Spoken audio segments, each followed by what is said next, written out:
everyone, it's Miss Ari and I am back with another virtual journal prompt, so thank you so much for joining me. As a reminder, all that you will need for this activity is a pencil, a pen, something to write with, and a piece of paper.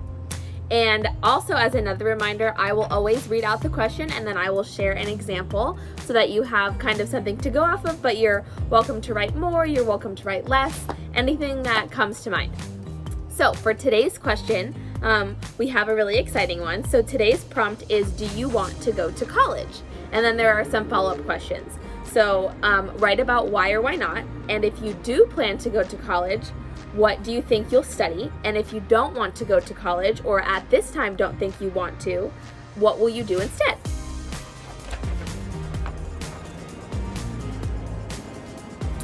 So I have already been to college.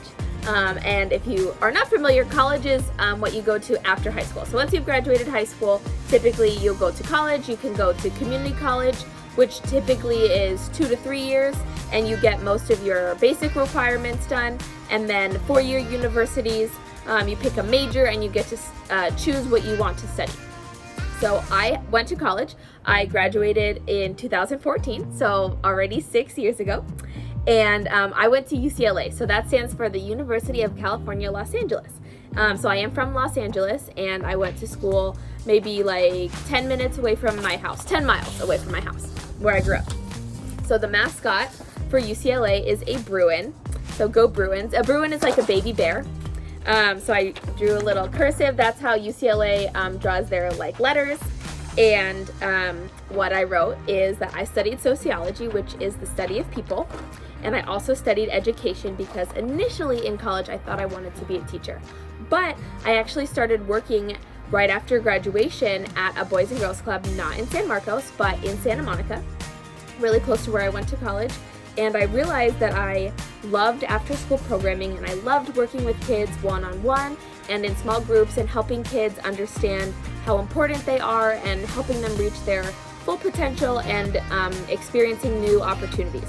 So based on those things, I decided to go back to school. So I went to something called graduate school, and that is more school even after college. And I went to school in New York. I went to a school called Columbia University, and I studied social work. So I was there for 2 years, and then I got my master's in social work. And I get to use that degree every day when I work with you all. So that is my journal prompt response, and I would love to read some of yours. So as always, I will encourage you to take a picture once you are done writing and send it to the email below. So thank you so much for participating, and I can't wait to see you in the next journal prompt. Take care.